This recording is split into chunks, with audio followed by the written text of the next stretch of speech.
What's up guys, welcome back to our channel How to Guide. Today in this video I'm going to teach you guys how to automatic send message on Slack.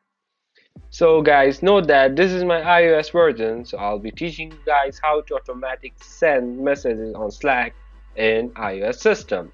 So what you're going to do is guys, just go to your Slack and then you'll be having your home screen like this.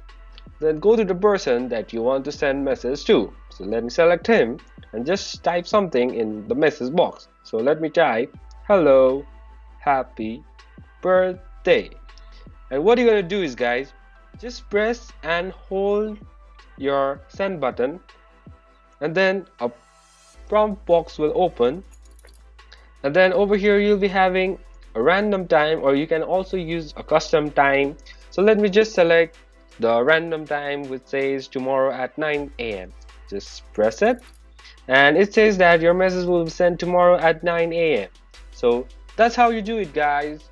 I hope this video is useful for you guys. So thank you for watching our video guys. If you like our video, please leave a like and do not forget to subscribe our channel, and also hit the bell icon so you never miss an update from us. Also comment down for more reviews and more contents like this. I'll see you guys again in our next video. Till then, stay safe guys. Thank you for watching.